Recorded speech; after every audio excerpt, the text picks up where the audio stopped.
নমস্কার বন্ধুরা, বর্তমানে ইন্ডিয়ান ইকুইটি মার্কেটে এরকম বেশ কিছু পজিটিভ সাইন দেখা যাচ্ছে। মার্কেট যখন বটম ছেড়ে অথবা মার্কেট যখন একটা লম্বা টাইম কনসলিডেশন দেখানোর পরে একটা নতুন হাইয়ের দিকে যাওয়ার জন্য প্রস্তুতি হয়, ঠিক এই টাইপের সাইনগুলোই মার্কেটে অ্যাভেলেবেল থাকে। আর আজকের মার্কেটে এরকম কিছু পজিটিভ সাইনে আইডেন্টিফাই করে আমি আপনাদের সকালবেলায় যখন মার্কেট ওপেনিংয়ের সময় মার্কেট একটা বড়সড় ডাউনে ওপেনিং হয়, আমি সেই সময়তেই ফেসবুকে আপনার সাথে আপলোড দিয়েছিলাম যে বর্তমানে ইন্ডিয়ান ইকুইটি মার্কেটে প্রত্যেকটা ডাউন সাইড যদি আমরা অ্যাকুমুলেশন জোন হিসেবে ইউজ করতে পারি, তাহলে মার্কেট একটা বড় সুযোগ আমাদের দিচ্ছিল। আর আজকে মার্কেটে ঠিক আমার এক্সপেকটেশনটাই মিট করে মার্কেট আবার পজিটিভের সাথে ক্লোজিং দিল। সকলের পোর্টফোলিও আজকে অ্যাভারেজ সকালবেলা যেরকম বড়সড় নেগেটিভের সাথে ওপেনিং হয়েছিল, আশা করছি প্রত্যেকের পোর্টফোলিও তার 95% রিকভারি করে দিয়েছে। কারোর কারোর পোর্টফোলিও হয়তো ভালো লেভেলের পজিটিভের সাথেও ক্লোজিং দিয়েছে।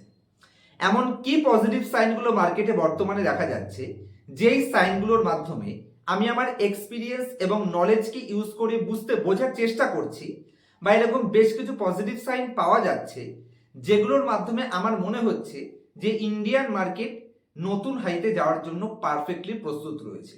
শুধু একটা অথবা দুটো ট্রিগার পয়েন্টস পেলেই আমার মনে হচ্ছে ইন্ডিয়ান মার্কেট নতুন হাইতে চলে যেতে পারে।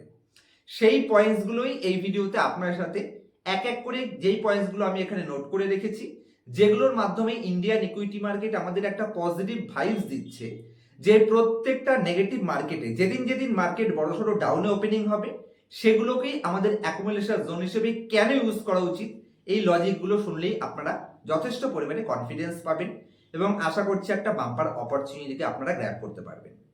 তার আগেই আমি একটা মেইন পয়েন্টস বলে দিই যে মার্কেট বর্তমানে যে পজিশনে দাঁড়িয়ে রয়েছে, এখান থেকে অতিরিক্ত পরিমাণে মানে সুপার ডুপার যে বুল মার্কেট আসে, যেটা 2021 থেকে 24 পর্যন্ত আমরা দেখেছিলাম, সেরকম টাইপের বুল মার্কেট হয়তো খুব তাড়াতাড়ি আমরা দেখবো না।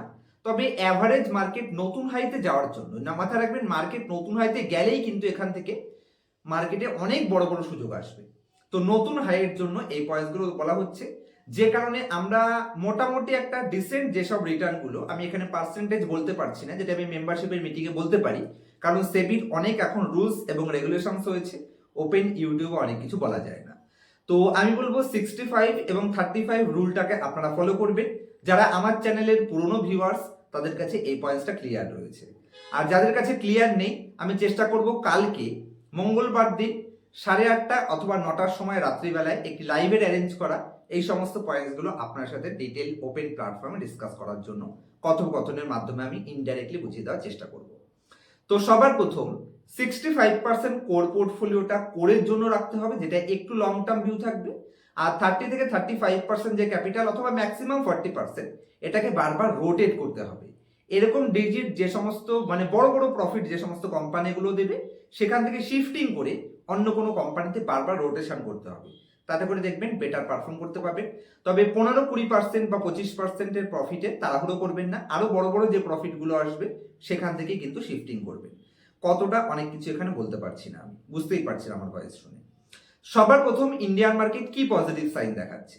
আপনি যদি বর্তমানে আইটি সেক্টর দেখেন, এই আইটি সেক্টর নিয়েও আমার স্টুডেন্টসদের সাথে এবং মেম্বারশিপে আমি বলে দিয়েছিলাম, আগের সপ্তাহে যখন আইটি একদিনে 5% বা 6% ডাউনে গেছিল, সেদিন আমার নিজের এন্ট্রির সাথে লজিক সমেত আপনাদের বুঝিয়েছিলাম যে শর্ট টার্মে আইটি ইন্ডেক্স কেন কতদূর যেতে পারে, কতটা টার্গেট রাখা উচিত, সমস্ত পয়েন্টসই সেখানে আপনাদের আইডিয়া দেওয়ার চেষ্টা করেছিলাম। মার্কেট ঠিক সেরকমই সাইন দেখালো, জাস্ট 10টা ট্রেডিং সেশনের মধ্যে আমাদের টার্গেটের আশেপাশে চলে আসছে। তো এই আইটি সেক্টর মার্কেটে একটা স্ট্রং সাপোর্ট দিচ্ছে, বিশেষ করে টিসিএস এর রেজাল্ট, মাইন্ডট্রি রেজাল্ট এবং কালকে মনে হয় খুব সম্ভবত এসসিএল টেকেরও রেজাল্ট রয়েছে। আইটি কোম্পানিগুলো যদি একটু মার্কেটকে সাপোর্ট দিতে পারে, তাহলে কিন্তু ইন্ডিয়ান মার্কেট একটা আর্নিং এর বড় সাপোর্ট পেয়ে যাবে, যে কারণে ভ্যালুয়েশন রিরেটিং এর কারণে একটা বড় আপসাইড পোটেনশিয়াল ওভারঅল ইকুইটি মার্কেটে আসতে পারে। নেক্সট পয়েন্ট, যদি আপনি ইন্ডিয়ার বর্তমানে ফরওয়ার্ড পিই দেখেন, মানে আমি যদি লুকিং ফরওয়ার্ড এখান থেকে FY28 হিসেবে দেখি, তাহলে এই রেঞ্জে অ্যাভারেজ 15 থেকে 16 পিইতে FY28 ইন্ডিয়ান ইকুইটি মার্কেট দেখা যাচ্ছে, যদি মার্কেট এখান থেকে রিটার্ন না দেয়। তাহলে ভেবে দেখুন একবার, যেই ইন্ডিয়ান মার্কেট সবসময় 20-র উপরের প্রিমিয়াম ডিমান্ড করে, সেই মার্কেট FY28 মানে এখান থেকে 1 থেকে 1.5 বছর ফরওয়ার্ড পিইতে 15-16 পিইতে অ্যাভেলেবেল থাকছে। তো মার্কেটের কিন্তু ভ্যালুয়েশন ওয়াইজ মার্কেট একেবারেই ঠিক পজিশনে রয়েছে, কোনো বড়সড় রিস্ক মার্কেটে দেখা যাচ্ছে না। নেক্সট পয়েন্ট বলবো ক্রুড অয়েল। যেই পয়েন্টসটা দেখে আজকে সকালবেলা আমি আপনাদের বলেছিলাম ফেসবুকে একবার আপলোড দেখে নেবেন, যখন মার্কেট 0.7% নেগেটিভে ওপেনিং হয়, আমি দেখলাম ক্রুড অয়েল 80-কে ক্রস করেনি। যেখানে আমেরিকা এবং ইরানের এত বড় কনফ্লিক্টের মধ্যে আরো একবার স্ট্রেট অফ হরমুজ ক্লোজ হয়ে গেছে, তারপরেও ক্রুড অয়েল 80-কে ক্রস করতে পারেনি, $79 গিয়ে থেমে গেছে। তার মানে ক্রুড অয়েলকে মার্কেট এখন জাস্ট অপশনাল হিসেবে রাখছে, অতটা পাত্তা দিচ্ছে না, যেটা কিন্তু শর্ট টার্ম ইকুইটি মার্কেটের জন্য সব থেকে বেশি রিস্কি ছিল। ইন্ডিয়ার ইনফ্লেশন ট্রিগার এবং একই সাথে ইন্ডিয়ান রুপিস। তো সেই জায়গা থেকে একটা বড় পজিটিভ সাইন দেখেই আমি সকালবেলা পোস্টটা করেছিলাম।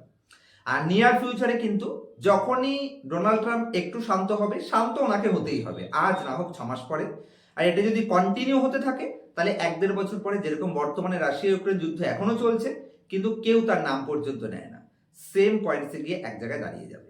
আর অলরেডি টোটাল গ্লোবাল মার্কেট ইথনলের উপর যেভাবে ফোকাস করছে এবং একই সাথে ইলেকট্রিসিটির উপর যেভাবে ফোকাস করছে, ইলেকট্রিক ভেহিকেলের উপর যেভাবে ফোকাস করছে, অল্টারনেটিভ ফুয়েল হিসেবে তারা অন্য কিছুতে যাওয়ার চেষ্টা করছে, সোলারে যাওয়ার চেষ্টা করছে, যে কারণে কিন্তু ক্রুড অয়েল নিয়ার ফিউচারে এই ইনফ্লেশনকে অতটা ট্রিগার করতে পারবে না। এটা কিন্তু বিশাল বড় পজিটিভ সাইন, বিশেষ করে ইন্ডিয়ার মতন ইকোনমি যার 88% ক্রুড অয়েল আমাকে ইম্পোর্ট করতে হয়। নেক্সট পয়েন্ট, মার্কেট এখান থেকে আমার যেটা মনে হচ্ছে জাস্ট একটা বা দুটো ট্রিগার পয়েন্টস বা বাহানার প্রয়োজন। দেখুন, মার্কেটের অ্যাভারেজ 70-80% ক্যাপিটাল মার্কেটে সবসময় ইনফ্লো থাকে। যারা বিগিনার ইনভেস্টর তারা হয়তো মাঝে মাঝে জিরো করে নেয়, মাঝে মাঝে বড় ক্যাপিটাল ইনভেস্ট করে, কিন্তু অ্যাকচুয়াল যারা লং রান ইনভেস্টর তাদের কিন্তু ম্যাক্সিমাম ক্যাপিটালটাই অল টাইম মার্কেটেই থাকে। আর ওই বাকি যে সমস্ত বেঁচে যাওয়া 20% বা 30% ক্যাপিটাল থাকে, সেই ছোট ক্যাপিটাল ইনফ্লোর জন্যই কিন্তু মার্কেটে বড় বুল র্যালি আসে। বাকি 70-80% ম্যাক্সিমাম মার্কেটে ইনভেস্টেডই থাকে। তো ওই 35% ক্যাপিটাল তখনই আসে যখন মার্কেট কিছু ট্রিগার পয়েন্টস পায়। আর নিয়ার ফিউচারে কিছু ট্রিগার পয়েন্টসের জন্য মার্কেট ওয়েট করে আছে, যেগুলো পেলেই কিন্তু মার্কেট রকেট র্যালি নিয়ে নিতে পারে। তো এই অপরচুনিটিকে ছাড়বেন না।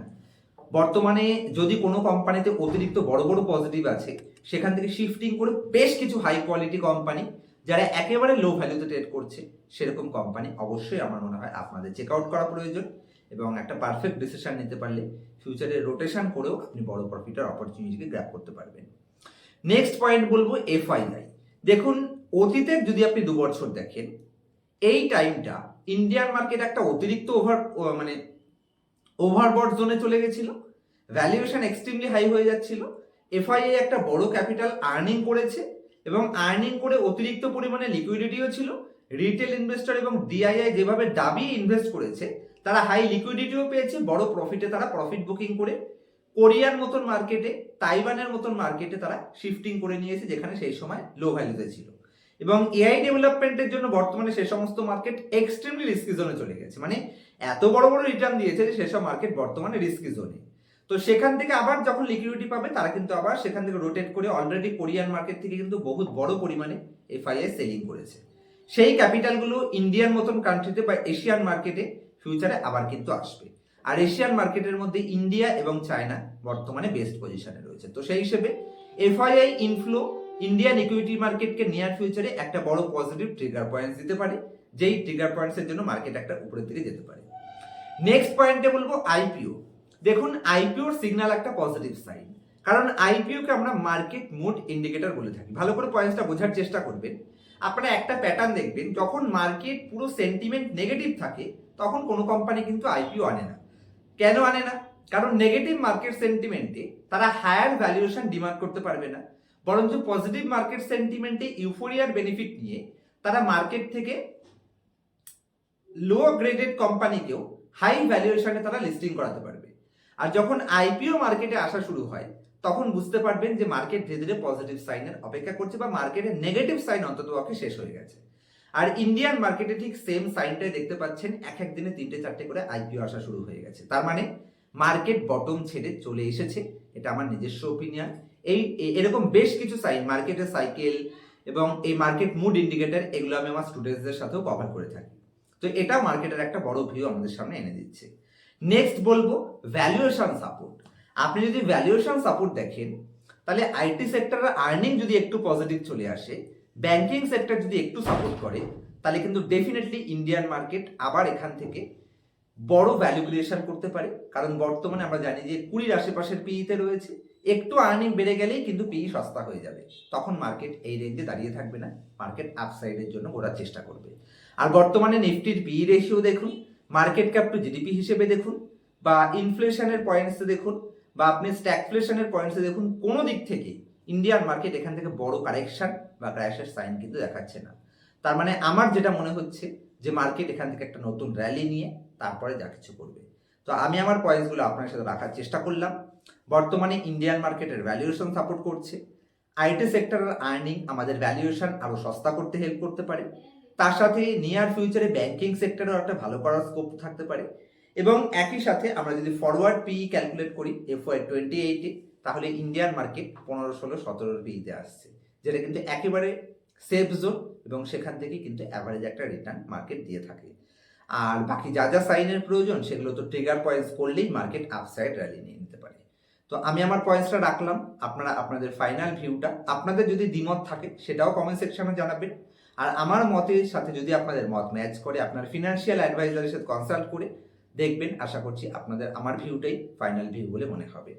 স্টক মার্কেটে যদি একদম বিগিনার্স থাকেন, কোয়ালিটি কোম্পানি কি করে অ্যানালাইসিস করতে হয়, নিজে ইনভেস্ট করার জন্য কোম্পানি কোথা থেকে খুঁজে বের করবে যাতে অন্যের উপর ইনফ্লুয়েন্স হয়ে আপনাকে ইনভেস্টমেন্ট না করতে হয়, কোনো কোম্পানির বেসিক ভ্যালুয়েশন কি করে বের করবেন, কোনো কোম্পানি তার ভ্যালুয়েশনকে চুরি করে কি করে সস্তা দেখাতে পারে, অথবা কোনো কোম্পানিকে মার্কেট সাইকেল এবং স্টক স্পেসিফিক সাইকেলের সাথে ম্যাচ করে কোন পজিশনে কোন কোম্পানি সব থেকে বেটার পারফরমেন্স স্কোপ দিতে পারে। অনেক সময় দেখবেন হাই কোয়ালিটি কোম্পানিও পারফর্ম করে না, কেন? মার্কেটের ভুল সাইকেলে এন্ট্রি নেওয়ার জন্য। এই সমস্ত পয়েন্টস আমি পার্সোনাল ক্লাসে কভার করে থাকি। যদি লং টার্ম ইনভেস্টিং এ ফোকাস রাখেন এবং ওয়েলথ ক্রিয়েশনে বিশ্বাস রাখেন, ওই খুব তাড়াতাড়ি অপশন করব, ইন্ট্রাডে করব, এই সমস্ত চুকলি বাইতে যদি আপনারা না যেতে চান, যদি লং টার্ম ওয়েলথ ক্রিয়েশনে বিশ্বাস রাখেন, অ্যাকচুয়াল স্টক মার্কেট নিয়ে সিরিয়াস, তাহলে পার্সোনাল ক্লাস এনরোল করতে পারেন স্ক্রিনের উপর দেওয়া মোবাইল নাম্বারে কন্ট্যাক্টের মাধ্যমে। দেখা হবে নেক্সট ভিডিওতে, ততক্ষণ পর্যন্ত হ্যাপি ইনভেস্টিং, হ্যাপি ট্রেডিং। এবং অবশ্যই যে পয়েন্টসটা বলতে ভুলে গেছিলাম, বর্তমানে আমার নামে বেশ কিছু ফেক ফেসবুক প্রোফাইল ওপেন হয়েছে, সাবধানে থাকবেন। আমার নাম করে কেউ যদি আপনাকে ফোন করে, তবে সেখান থেকে অবশ্যই সাবধান থাকবেন। আমার একটাই মোবাইল নাম্বার আছে, যেই নাম্বারটা আপনারা ডেসক্রিপশনেও পেয়ে যাবেন এবং আমার স্ক্রিনের উপরও আপনারা দেখতে পাচ্ছেন। এই বাদে অন্য কোনো নাম্বার থেকে যদি ফোন যায়, যদিও আমি কাউকে কখনোই আমার তরফ থেকে কোনো মেম্বারশিপের জন্য অথবা কোনো কিছুর জন্য আমি ফোন করি না, কেউ যদি আমার নাম করে ফোন করছে, তার মানে আপনার সাথে সে ফ্রড করার চেষ্টা করছে, সাবধানে থাকবেন। দেখা হবে নেক্সট ভিডিওতে, ততক্ষণ পর্যন্ত হ্যাপি ইনভেস্টিং, হ্যাপি ট্রেডিং।